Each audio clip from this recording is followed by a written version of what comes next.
The sandstorm hit threshold 9 without warning. Day 1 pulled down the metal shutters of his repair shop as the wind screamed outside. Sand hammered against the walls like a million tiny fists.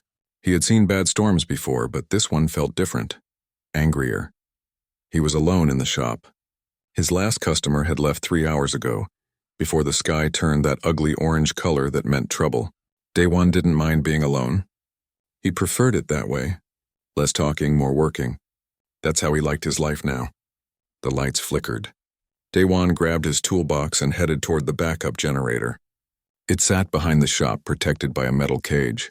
As he stepped outside into the screaming wind, sand stung his face even through his protective mask. He could barely see 2 feet ahead. That's when he heard it, a sound that didn't belong to the storm. A soft, desperate whimpering. Day 1 stopped. He listened. There it was again, coming from behind the generator. He moved closer, using his flashlight to cut through the orange darkness. What he saw made him freeze. 2 small creatures huddled against the generator's warm metal casing. They were covered in scales with tiny wings folded against their bodies. Their eyes glowed faintly in the darkness, watching him with an intelligence that made his skin prickle. They were the size of house cats, maybe smaller. Their bodies were so thin he could see their ribs. One had silver-blue scales that seemed to shimmer even in the dim light. The other's scales were crimson gold, though both looked dull and lifeless now. Day 1 had worked on enough alien ships to know these weren't ordinary animals, but he had never seen anything like them before. They didn't move, didn't attack, just stared at him with those strange, knowing eyes. He should have walked away. Smart people didn't pick up unknown alien creatures. Smart people called the authorities. But Day 1 had stopped being smart the day his mining crew died, and he ran away to this forgotten planet. He took off his jacket and wrapped it around both creatures. They were surprisingly light. They didn't struggle as he carried them inside, just pressed against his chest, seeking warmth. Inside the shop, Day 1 cleared a space in his storage room. He found an old cargo container and filled it with thermal blankets. The creatures watched his every move. When he placed them inside, they curled up together, the silver one wrapping around the crimson one protectively. Day 1 stood there, wondering what he had just done. Then he went to find food. He tried everything. Dried rations, fresh vegetables from the market, even some expensive protein bars he had been saving. The creatures sniffed at everything but ate nothing. As the hours passed, Day 1 grew worried. They were dying. He could see it in the way they barely moved and how their eyes were starting to dim. Finally, in desperation, he opened a sealed container of pure protein concentrate. It was meant for emergency medical use, expensive and hard to get. He mixed it with water and offered it to them. The silver one lifted its head. Its tongue, surprisingly pink and delicate, licked at the mixture. Then it began to drink. The crimson one followed. Day 1 felt something loosen in his chest. Relief, maybe. Or something else.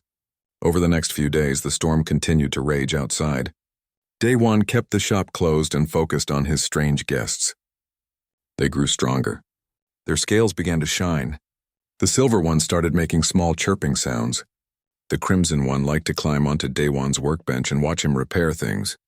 On the 4th day, his friend Hannah showed up. She was a xenobiologist, one of the few people Day 1 actually liked talking to. She took one look at the creatures and her face went pale. "Where did you find these?" she asked, her voice barely a whisper. "Behind the generator. During the storm." "What are they?" Hannah knelt down, staring at the creatures with wide eyes. "Day 1, these are dragon hatchlings. Calith species. They've been extinct for 300 years. The word hung in the air. Dragons. Day 1 had heard the stories, of course. Everyone had. Massive creatures that could fly through space itself. Telepathic, powerful enough to destroy entire fleets. The Galactic Council had hunted them to extinction centuries ago, fearing their power. "You need to get rid of them," Hannah said urgently. "If the Council finds out you have these, they'll execute you. Dragons are classified as weapons of mass destruction. Possessing them is a capital crime." Day 1 looked at the 2 small creatures. The silver one was chewing on a piece of scrap metal, making happy little sounds. The crimson one had fallen asleep in a patch of sunlight. "No," he said simply. "Day 1, please. I'm serious. These aren't pets. They were starving. Should I have let them die?" Hannah closed her eyes. "You're going to get yourself killed. Then don't tell anyone." She looked at him for a long moment. Then she sighed. You're an idiot. A kind idiot, but still an idiot. She pulled out a small scanner from her bag. At least let me check them properly. If they're sick, you need to know. The examination took an hour. The creatures seemed to understand that Hana was trying to help. They held still even when she took blood samples. When she finished, she sat back and shook her head. They're healthy, malnourished but recovering. The silver one is male. The crimson one is female. They're about 2 months old, I think. And day one, there's something else. What? They're bonding with you. Dragons are telepathic. They choose one person to bond with when they're young. It's permanent. For life. Daewon felt something then. A warmth in his mind like a gentle touch. He looked at the creatures and knew somehow that they were looking back at him with more than just their eyes. He could almost feel their contentment, their trust.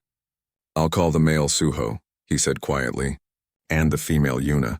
Hana stood up. You're really doing this? Yes, then be careful. Very careful. She left, and Daewon was alone with Suho and Yuna again. He went back to work repairing a ship's navigation system. The dragons watched him, and he felt their presence in his mind like a warm fire on a cold night. Weeks passed. The dragons grew fast. Soon they were the size of large dogs. Suho's silver-blue scales gleamed like metal in the light. Yuna's crimson-gold ones seemed to hold tiny flames inside them. They learned to hide when customers came. They learned to understand Daewon's words, his moods, his thoughts. Then the Galactic Enforcement Patrol arrived. Daewon saw their ship land in the colony's main plaza. Black and silver, official, threatening. He watched from his shop window as enforcers in armor spread out through the streets. They were looking for something, someone. Hana called him. They're investigating reports of illegal xenofauna. Someone saw something during the storm. You need to move them now. Daewon's mind raced. There was a cargo freighter leaving in 2 hours, heading for the unmapped territories. He knew the captain, owed him a favor. He turned to Suho and Yuna. They looked at him with those intelligent eyes. They knew, they understood. I'm sorry, he whispered, but you need to go. It's the only way you'll survive. Getting them onto the freighter was the hardest thing Daewon had ever done. They didn't want to leave. He felt their confusion, their fear through the bond. But he forced himself to be firm. As the freighter's engines roared to life, Daewon stood in the cargo bay. Suho and Yuna were secured in a hidden compartment. He knelt down and looked at them one last time. I'll find you again, he promised. Somehow. Stay alive. Grow strong. Yuna made a sound like crying. Suho pressed against the bars. Daewon felt their minds reaching for his, desperate, confused. Then the freighter lifted off and they were gone. Daewon stood alone in his shop that night. The place felt empty without them. The bond in his mind felt like an open wound, bleeding pain into his thoughts. He had saved them. He told himself that over and over. He had saved them, but it didn't stop the emptiness from growing inside him, filling the spaces where 2 small dragons used to sleep. 15 years changed everything and nothing at all. Daewon stood in his repair shop, now twice the size it used to be. The walls were lined with tools and parts from 100 different alien ships. 3 apprentices worked at various stations, their hands moving with the confidence he had taught them.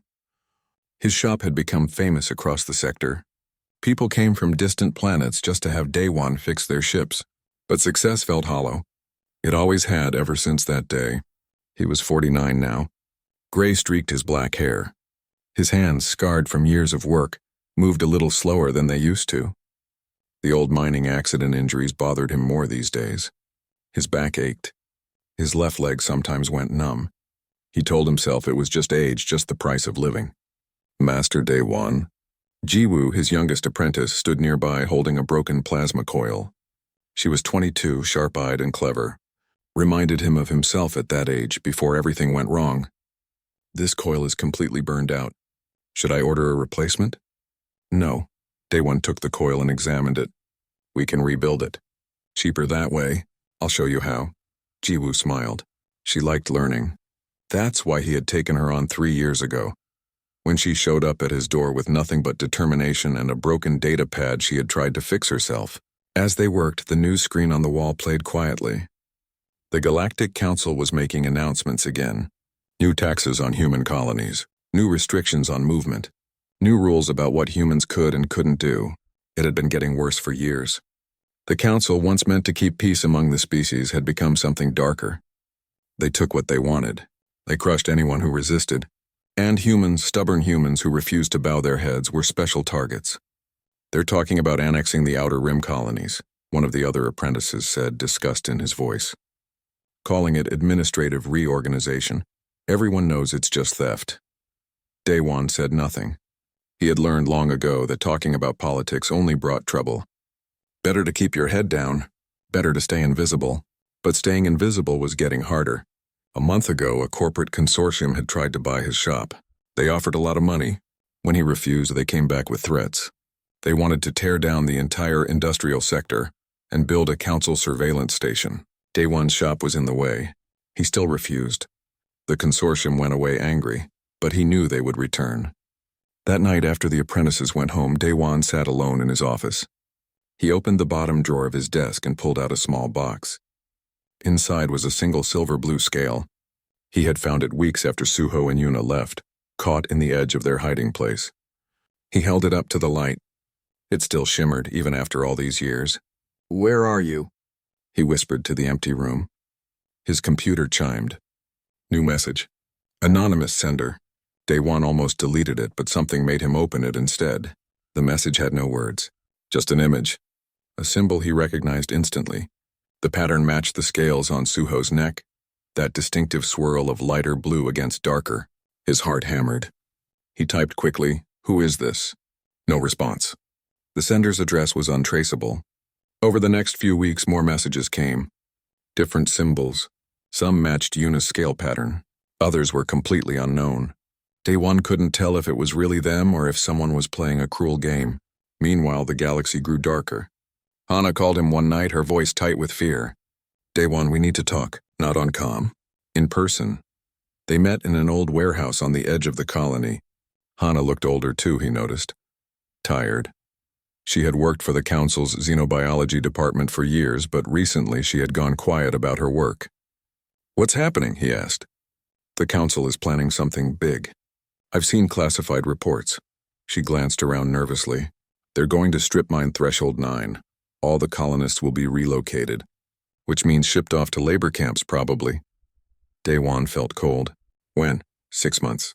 "Maybe less." She grabbed his arm. "You need to leave. Take your apprentices and go. I can get you exit permits." "No. Daewon, please, I'm not running again." He pulled away. "I ran once. I've lived with that choice every day since. I won't do it again." Hana's eyes filled with tears. "Then you'll die here." "Maybe, but at least I'll die standing." She left and Daewon walked back to his shop alone. The streets were quiet. Most people stayed inside these days. The Council's enforcement patrols walked through the colony at all hours, looking for reasons to arrest people. Jiwoo was waiting for him at the shop. "Master, you've been distracted lately. Is something wrong?" He wanted to tell her everything. About Suho and Yuna, about the messages, about the coming disaster. But the words stuck in his throat. "Just old memories," he said instead. She didn't believe him. He could see it in her eyes. But she didn't push. The next day brought strange news. All across the galaxy, ancient dragon temples were being discovered. Xenoarchaeologists were finding them on dead worlds hidden for centuries.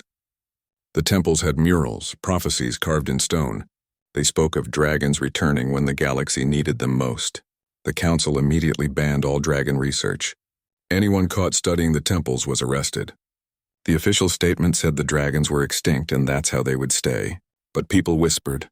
In markets and bars in the dark spaces between buildings, they said they had seen shadows in deep space.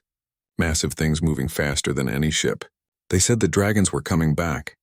Daewon wanted to believe it.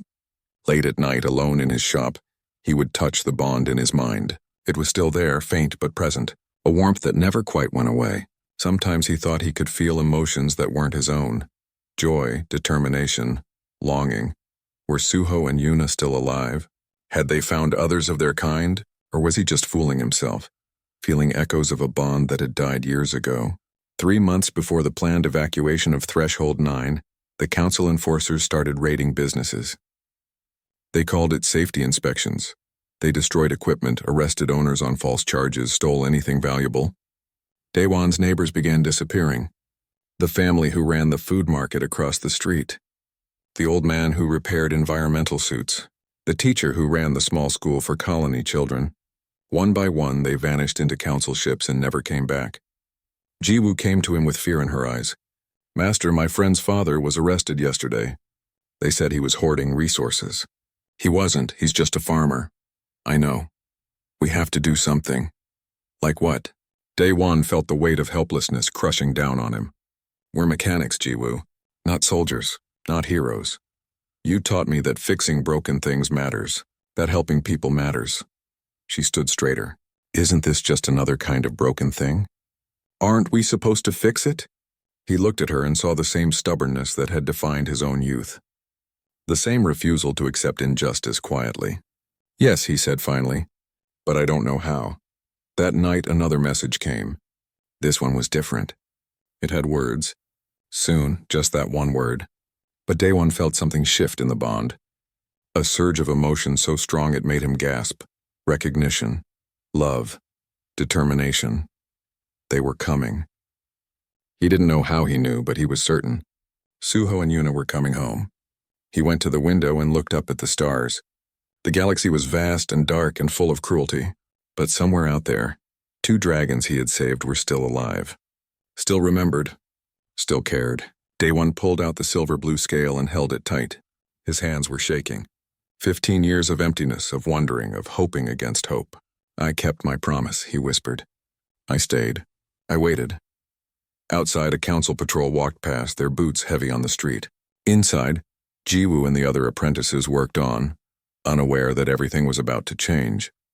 Daewon stood at the window, an old mechanic with gray hair and aching bones holding a dragon scale and waiting for miracles.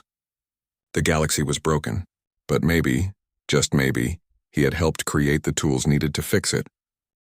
The sky tore open above Threshold 9. Daewon was in his shop, teaching Jiwoo how to recalibrate a ship's core when every alarm in the colony started screaming. The apprentices ran to the windows. Outside, people were pointing up, their faces frozen in terror.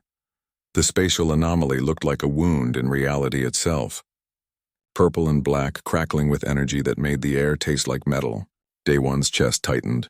He had seen many strange things in his life, but nothing like this. Then they came through. 2 massive shapes emerged from the tear in space, wings that could have covered city blocks, bodies that gleamed with scales the size of transport vehicles. One was silver blue, shimmering like liquid metal. The other was crimson gold, burning like a captured sunset. Dragons. The word raced through the colony like fire. People screamed. Some ran for shelters. Others just stood frozen, unable to process what they were seeing. These were creatures from legend, from nightmares, from ancient stories told to scare children. The dragons were enormous, easily 200 meters from nose to tail. Their wings caught the light as they circled above the colony, and Daewon could see crystalline formations on their heads, shaped like crowns. His heart stopped. He knew those patterns, the silver blue scales with that distinctive swirl, the crimson gold with those flame-like edges. "Suho," he whispered. "Yuna." The bond in his mind, quiet for 15 years, exploded into life. Emotions flooded through him. Joy, relief, love, coming home. Father, father, father. The dragons descended, ignoring the weapons fire that started erupting from Council security forces. Plasma bolts splashed harmlessly off their scales. They landed in the industrial sector with impacts that shook buildings. They were heading straight for Daewon's shop. "Everyone out," Daewon shouted at his apprentices. "Get to the shelters!" "But Master, go!" Jiwoo grabbed the others and pulled them toward the exit. But she stopped at the door, looking back at Daewon with understanding in her eyes. "You know them. It wasn't a question." He nodded. "Be careful," she said, then ran. Daewon walked outside. His legs felt weak. His hands trembled. The street was empty now, everyone fled or hiding. The 2 dragons were there, just meters away, so massive they blocked out the sun. Up close he could see how they had changed. Their scales were perfect, gleaming with health and power. Their eyes, once the size of coins, were now like dinner plates, glowing with inner light. The crystalline crowns on their heads looked like they were carved from stars themselves. But when they looked at him, he saw the same intelligence, the same personality he remembered. The silver-blue dragon, Suho, lowered his massive head until it was level with Daewon's face. His breath was warm and smelled like ozone. A voice spoke in Daewon's mind. Deep resonant, filled with emotion, "Father, we have come home." Daewon's vision blurred with tears. He reached out with a shaking hand and touched Suho's nose. The scales were warm, smooth, vibrating with power. Through the bond, he felt everything. 15 years of searching, of growing, of learning, of never forgetting the human who fed them when they were starving. Yuna moved closer, her crimson gold scales glowing softly. Her voice in his mind was gentler but no less powerful. "You stayed. You waited for us. I promised I would." More emotions flooded through the bond. Pride, gratitude, love so fierce it made his chest ache. These weren't the small, frightened hatchlings he had sheltered. They were something magnificent. Something terrifying, but they were still Suho and Yuna. "We found our people," Suho's mental voice continued. "The last dragons hidden in a pocket dimension. They made us their rulers. We are Emperor and Empress of the Caliph Dominion now." Daewon looked at the crowns. Star metal, he realized, forged from the hearts of collapsed suns. He should have been afraid, should have been overwhelmed. Instead, he felt only pride. "You grew up well," he said softly, "because you gave us the chance to grow it all." The moment shattered as ships screamed overhead. Council warships, dozens of them filling the sky. Daewon felt his stomach drop. The Council Armada had arrived. A voice boomed across the colony, amplified by speakers. "Attention, illegal xenofauna. You are in violation of Galactic Council law. Surrender immediately or this colony will be destroyed." Yuna's growl shook the ground. "They dare— Wait!" Daewon put his hand on her scales. "Don't attack first, please." A smaller ship landed nearby. The boarding ramp lowered, and a human man in Council Admiral's uniform walked out. Daewon recognized him. Kyung-soo. They had been friends once, years ago, before Kyung-soo joined the Council forces and Daewon fled to Threshold 9. Kyung-soo looked at the dragons with fear and greed in his eyes. Then he looked at Daewon with something worse, contempt. "Of course it's you," Kyung-soo said. "Still picking up strays, Daewon? Still thinking you can save things that should stay dead? They were never dead. Just hidden. Doesn't matter." Kyung-soo gestured to the warships above. "I have orders. The dragons surrender or we destroy this entire colony. Every man, woman, and child. You have 5 minutes to decide." Through the bond, Daewon felt Suho and Yuna's rage. They could destroy these ships. They could kill everyone who threatened them. The power was there, burning in their minds like a sun. But they were waiting for him, looking to him for guidance. "Come with us," Yuna said in his mind. "We can take you to our realm. You'll be safe. You'll never have to fear the Council again." Daewon looked around at the colony. These people had been his neighbors for 15 years. Jiwoo was hiding somewhere nearby. Hana was probably watching from her lab. Thousands of innocent people who had done nothing except try to live their lives. "No," he said aloud. "I won't run. Not again. Father, listen to me." He pressed his hand harder against Yuna's scales. "I didn't save you just so you could save me. I saved you because it was right. Because you deserve to live." He turned to look at both dragons, these magnificent beings who wore crowns and called him father. "The people here deserve to live too. All the humans in this sector, all across the galaxy. They're starving for freedom the same way you were starving for food. If you're really Emperor and Empress, if you really have power, then prove it. Help them." Suho was quiet for a moment. Then his mental voice came, thoughtful and sad. "This means war." "I know. The Council is a 1,000-world empire. This conflict could reshape the galaxy." "I know that too." Yuna's voice was gentle. "You could die." Daewon smiled. He felt tired suddenly, old. His back ached. His leg was going numb again. But his heart felt lighter than it had in 15 years. "You were starving, and I fed you," he said. "Now my people are starving for freedom. If you're really royalty, prove that crowns mean something more than just power." The dragons looked at each other. Some communication passed between them that Daewon couldn't hear. Then they raised their heads to the sky. Suho's voice boomed across the colony, amplified by telepathy so everyone could hear. "I am Suho, Emperor of the Caliph Dominion. I declare the protection of the Dominion over all human worlds." Yuna's voice joined his, just as powerful. "I am Yuna, Empress of the Caliph Dominion. The Galactic Council has committed crimes against free peoples for too long. We stand with humanity. Kyungsu's face went white. You're declaring war on the Council? We're declaring justice, Suho said. Then you've chosen death. Kyungsu ran back to his ship. Above, the Council warships powered up their weapons. Daewon could see the energy building, bright and terrible. Get down, someone shouted. But the first volley never reached the ground. Suho and Yuna moved faster than anything that large should be able to move. They leaped into the air, wings spreading wide, and placed themselves between the colony and the weapons fire. Plasma splashed across their scales like water. Energy beams deflected harmlessly away. The dragons roared, and the sound was like thunder and music and rage all combined. Then more tiers opened in space. More dragons emerged.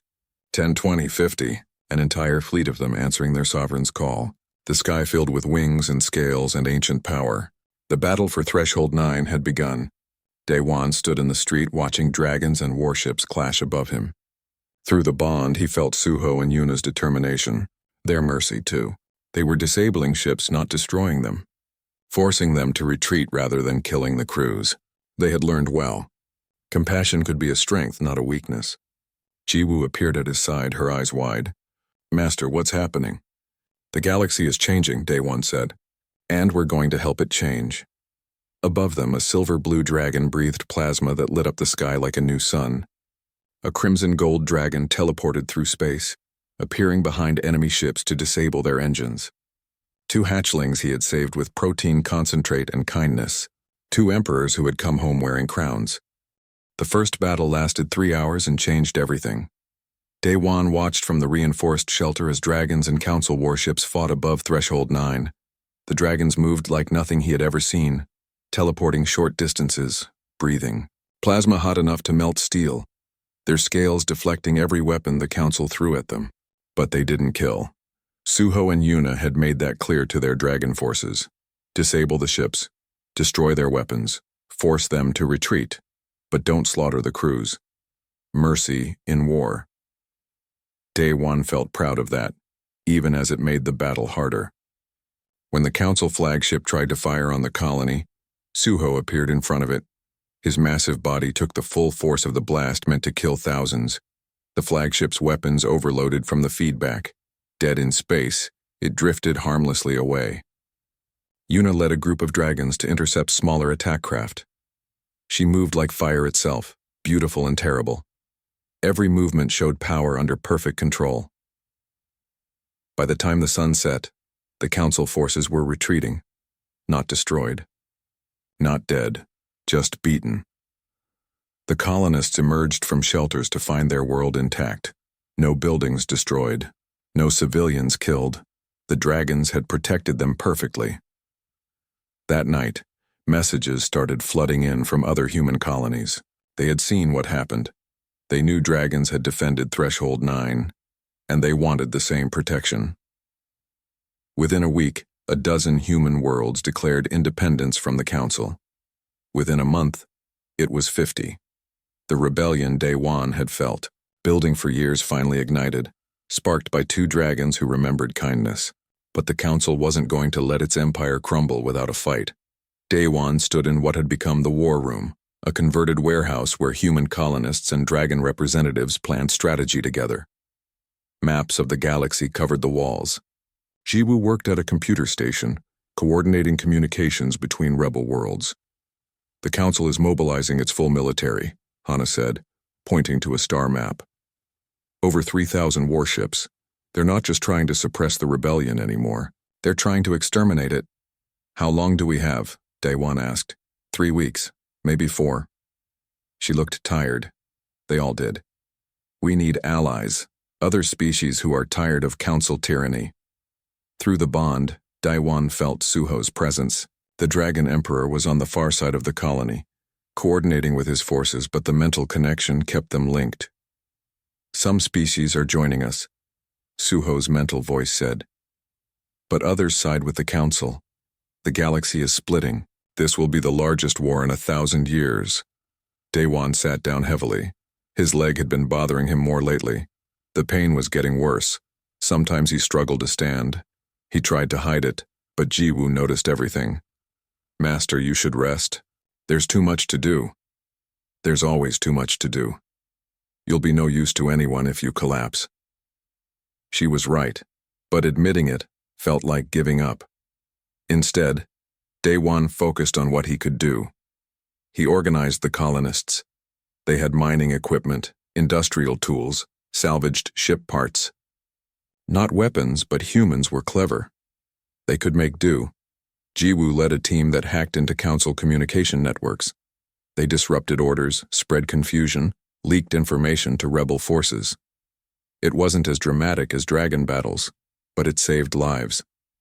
Another team, led by a former engineer, converted mining lasers into defensive weapons. They weren't powerful enough to threaten warships, but they could protect against ground forces. Humans doing what humans did best: adapting, improvising, refusing to quit. News from across the galaxy came in constantly. The Council had destroyed 2 rebel colonies that didn't have dragon protection. Thousands dead. The images were horrible. Day-Wan forced himself to look anyway. This was what they were fighting against. Other news was better. A major trade federation had cut ties with the Council. Several minor species had declared neutrality, which was almost as good as support. The balance of power was shifting. Then came the message Day-Wan had been dreading. Hana had been captured during a council raid on a research station. They were holding her on a prison ship, along with hundreds of other political prisoners. "We have to rescue her," Jiwoo said. "It's a trap." Day-Wan knew it in his bones. "They want us to attack, so we don't rescue her? We just leave her?" He had no answer. Through the bond, he felt Suho and Yuna arriving. They landed outside the warehouse, their massive forms somehow graceful despite their size. When they entered through the reinforced doors, the room fell silent. Everyone still wasn't used to dragons, to beings this powerful who chose to be gentle. "We know about Hana," Yuna said, her mental voice soft with sympathy. "We're sorry." Day-Wan met her eyes. "Can you save her?" "We can try, but your instinct is right. It's a trap. The prison ship is surrounded by warships. They're hoping we'll attack so they can test their new weapons." "What new weapons?" Suho's mental voice was grim. "Anti-dragon weapons. They've been studying us, learning our weaknesses. We're not invincible, Father." The word father still made Day-Wan's heart ache. These magnificent beings, these emperors, still called him that. "Then we need to be smart," he said. "Not just powerful." They spent 3 days planning. Dragons would provide the distraction, attacking from one side. Human ships, small and fast, would slip in from the other while the council forces were focused on the dragons. It was risky. People would die. But doing nothing meant abandoning Hana and everyone else on that prison ship. The rescue mission launched at dawn. Day-Wan wanted to go, but Jiwoo physically blocked him. "You can barely walk, Master. You'll get people killed." "I can still—" "No. You coordinate from here. That's what we need." She was right again. He hated it. The battle was chaos. Day-Wan listened to comm chatter, his heart in his throat. The new council weapons were devastating. Energy nets that tangled dragon wings. Sonic weapons that disrupted their telepathy. Missiles that tracked heat signatures. Suho was hit. Day-Wan felt it through the bond, a spike of pain that made him gasp. The dragon fell, crashing onto a smaller ship and crushing it. For a terrible moment, Day-Wan thought he was dead. Then Suho rose again, injured, but alive.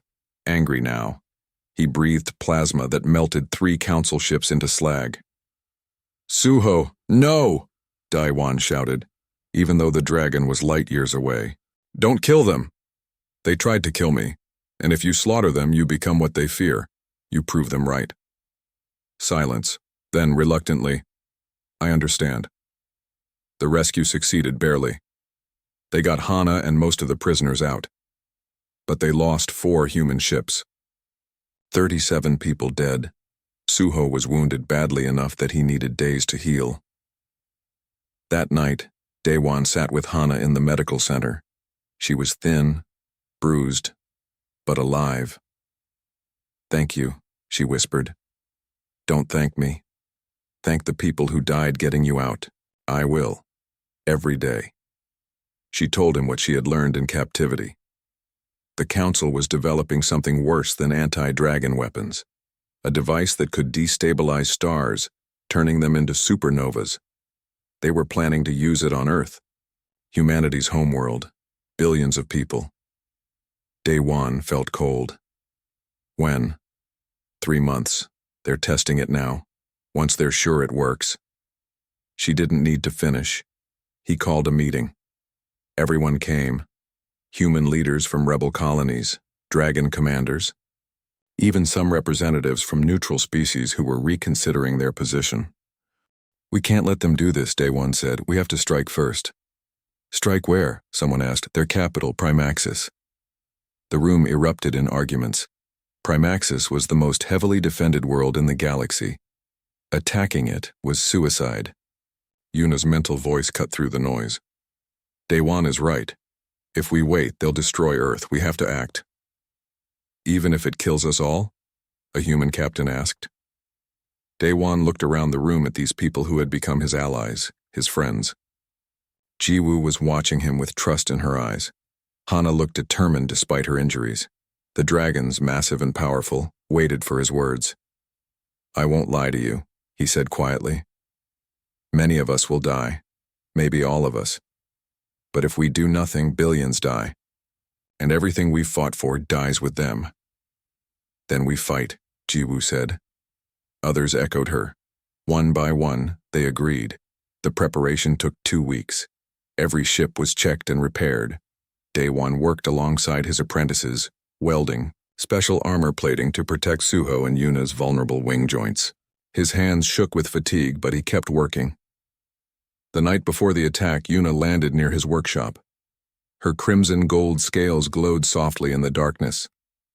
"Father, there's something you should know." "What?" "The bond we share. It's been keeping you alive." Day One stared at her. "What do you mean?" "Your body is failing. Has been for years. We've been sharing our life force with you through the bond. It's the only reason you're still walking." He thought about his aching leg, his failing strength, the numbness that spread a little further each day. "If something happens to you two?" "You'll die, yes." Day One nodded slowly. "Thank you for telling me. We're going into battle tomorrow. We might not survive, and if we don't, then I'll follow you." He smiled. "Seems fitting. We came into each other's lives together. Makes sense we'd leave together too." Yuna lowered her massive head and gently touched his chest. "You gave us life when we were dying. We only returned the favor. You've done more than that. You've given millions of people hope." The next morning, the fleet assembled. Dragons and human ships together. An impossible alliance born from one mechanic's kindness to 2 starving hatchlings. Day One stood in the command center, watching the ships prepare to jump to Primaxis. Jiwoo was beside him. "Master, whatever happens." "I know. You've been like a daughter to me." She smiled through tears. "You never told me about them, about Suho and Yuna." "I couldn't. It hurt too much. But you kept believing they'd come back. Always." The fleet jumped into hyperspace, heading toward the Council's heart. Toward victory or death. And Day One felt the bond burning bright in his mind, connecting him to 2 dragons who had come home wearing crowns. Primaxis hung in space like a jewel wrapped in steel. Day One watched the Council's capital world on the command screen. Orbital defense platforms surrounded it in layers. Warships patrolled in perfect formations. Energy shields covered the entire planet. It was the most heavily defended place in the galaxy, and they were about to attack it with everything they had. "All ships, battle positions," Day One said into the comm. His voice was steady despite his racing heart. Jiwoo stood beside him, coordinating the human fleet. Suho and Yuna led the dragon forces. The enemy spotted them immediately. Alarms screamed across Primaxis. Warships moved to intercept. The orbital platforms powered up weapons that could crack moons. "Here we go," Jiwoo whispered. The space battle that followed was the largest in galactic history. Thousands of ships on both sides filling the void with weapons, fire, and explosions. Dragons weaved through the chaos, breathing plasma and teleporting past enemy lines. Daewon had mounted himself in a special harness on Suho's back. It was insane. He was almost 50, his body failing, strapped to a dragon flying into the worst battle ever fought. But someone needed to coordinate the attack from the front, and he wouldn't ask anyone to take a risk he wouldn't take himself. Through the bond, he felt everything Suho felt. The rush of void flight, the heat of plasma breath, the impacts when enemy fire struck his scales. Left flank is collapsing. Someone shouted over the comm. "Dragon Squadron 3, reinforce them," Daewon ordered. A council weapon caught a human frigate. The ship exploded, taking 70 people with it. Daewon felt each death like a knife to his chest. He had known some of them, had fixed their ships, had shared meals with them, but they kept fighting. The battle plan was working barely. The dragons drew the council's attention while human ships, small and fast, slipped through gaps in the defense. Their target wasn't the planet itself. It was the bunker where the council leadership hid deep underground. Yuna led the strike team going for the bunker. She had volunteered despite Daewon's protests. "This is what empresses do," she had said. "They protect their people. All of them." Admiral Kyung-soo commanded the council's defense. Daewon could see his flagship, larger and more powerful than anything else in the battle. The admiral was good at his job. He had anticipated their strategy and positioned his forces perfectly. An energy net caught Suho's wings. The dragon roared, trying to tear free, but the net contracted. They started falling toward a council battle station. "Emergency teleport," Daewon shouted. Suho vanished and reappeared a kilometer away, but the effort exhausted him. Daewon felt the dragon's fatigue through the bond. They were both running on empty now. "Father, I need to rest, and no time. We have to keep them focused on us or Yuna's team won't make it." Suho didn't argue. He flew straight at Kyung-soo's flagship, drawing its attention. On the planet's surface, Yuna and her strike team had breached the bunker. Daewon couldn't see them, but he felt Yuna's presence through the bond. She was deep underground now, fighting through corridors of reinforced metal. The council hierarch, the Empire's supreme leader, waited for her in his command chamber. Through Yuna's senses, Daewon heard the conversation. "Impressive," the hierarch said. He was an old alien, his species long-lived and cold. "The dragons return after 300 years. We should have killed you all when we had the chance." "You tried," Yuna said. "You failed. We can offer you the galaxy. Join us, rule with us.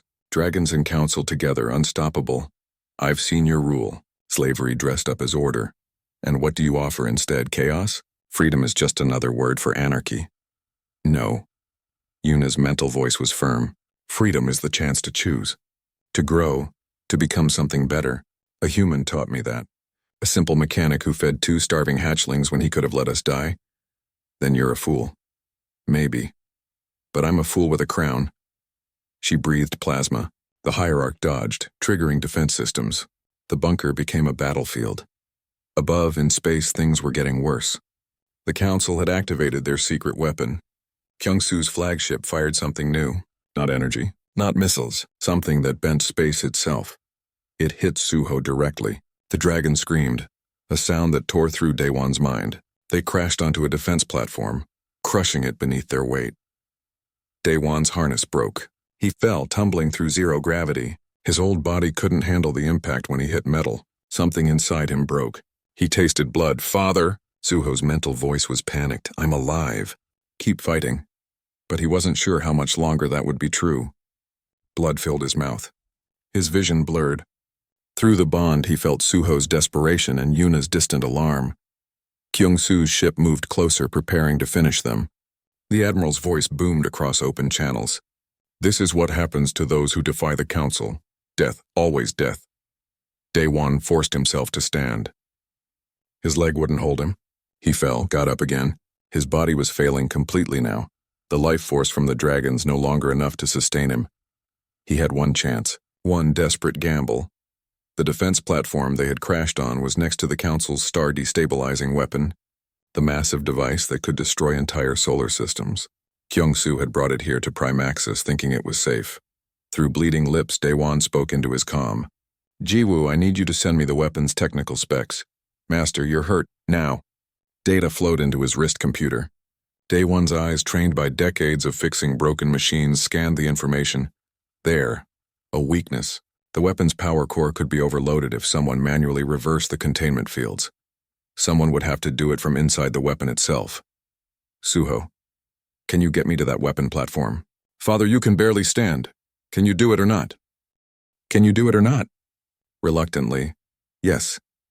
Suho grabbed him gently in his claws and flew across the gap. Enemy fire tracked them, but the dragon was desperate now, moving faster than Day One had ever seen. They reached the platform. Day One stumbled into the weapon's access port. The interior was a maze of conduits and machinery, but he understood it. All machines were the same at their core. They could all be broken. Kyung-soo's voice came through the comm. What are you doing? Fixing something, Day One said. One last repair.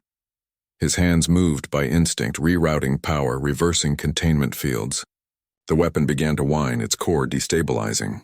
Kyung-soo appeared in the access corridor, a plasma pistol in his hand. You're going to destroy us all.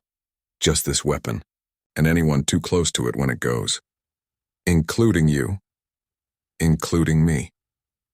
They looked at each other, old friends who had chosen different paths. I could have been like you, Kyung-soo said. Hiding on some backwater planet, fixing ships for scrap. I chose power instead, and I chose kindness. We both got what we wanted, Kyung-soo fired. The plasma bolt hit Day One's chest. He fell, but his hands kept working, kept adjusting the controls. The weapon's whine became a scream. Kyung-soo's eyes widened in fear. He ran. Day One finished the last connection. The weapon's core went critical. He could feel it building. Energy compressing beyond any safety limit. Through the bond, he felt Suho and Yuna screaming his name. I'm sorry, he whispered. But this is my choice. My last repair. Please don't leave us. You were never mine to keep. You're emperors. The galaxy needs you. We need you. No. D1 smiled, tasting blood. You're strong enough now. You were always going to be. I just gave you the chance to grow. The weapon exploded. Not a full star-destroying detonation, but enough to destroy the platform and everything around it. Kyung-soo's flagship, trying to escape, was caught in the blast. It broke apart, consumed by the energy it had hoped to wield. In the bunker below, Yuna felt Day One die. The bond snapped like a cut string. She roared, a sound of pure grief that shook the planet. The hierarch tried to use her distraction to attack. She caught him with one massive claw and held him to the wall. Surrender, she said, or I'll burn this entire planet. The hierarch looked into her eyes and saw something that terrified him. Not rage, not cruelty, justice. He surrendered. The war ended 3 days later. Without leadership, without their secret weapon, the council collapsed. Species that had been crushed under its rule rose up. The galaxy reorganized itself, forming a new assembly based on equal representation. Humanity took a founding seat at the assembly, honoring their courage. Other species joined willingly, tired of tyranny. Yuna and Suho oversaw it all, these dragon emperors who had learned mercy from a simple mechanic.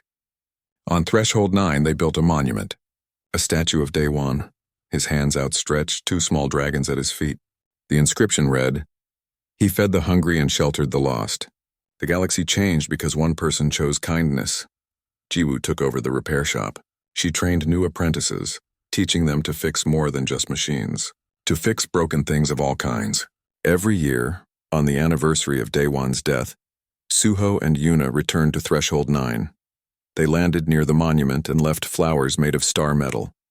They stayed for hours remembering. The bond was gone, but the memory remained. Sometimes when they ruled from their crystalline palace, making decisions that affected trillions of lives, they would pause. What would Father say? One would ask. He'd tell us mercy is strength, the other would reply. Years passed, decades, the galaxy healed. Humans and dragons worked together, exploring new worlds, building new wonders. And in the repair shop on Threshold 9, Jiwoo told apprentices about the mechanic who saved 2 starving hatchlings, who taught them that power meant responsibility, who died to protect the values he believed in. One day, Yuna arrived unannounced. She landed gently outside the shop, her crimson gold scales gleaming. I need your help, she said. Jiwoo came outside. What's wrong? We found something. On a desolate moon, abandoned dragon eggs. Jiwoo understood immediately. You want to save them. Yes, but we're emperors now. We have responsibilities. We can't raise them ourselves. You need someone who understands, who has compassion. We need a mechanic, Jiwoo smiled. Tears ran down her face. She looked at the monument, at the statue of the man who had been like a father to her. I know someone, she said. A young woman who works in the eastern sector. She fixes things. She helps people. She reminds me of him. That evening, a young mechanic named Minji answered her door to find an empress standing there, holding an egg carefully in her claws. I have a question, Yuna said. And it will change your life. Minji looked at the egg. At the dragon. At the choice being offered. Yes, she said, not even knowing the question. Because kindness doesn't need questions. It just needs people willing to choose it. The cycle continued. Compassion rippling through the stars, changing everything it touched. And somewhere in whatever comes after, Day One smiled.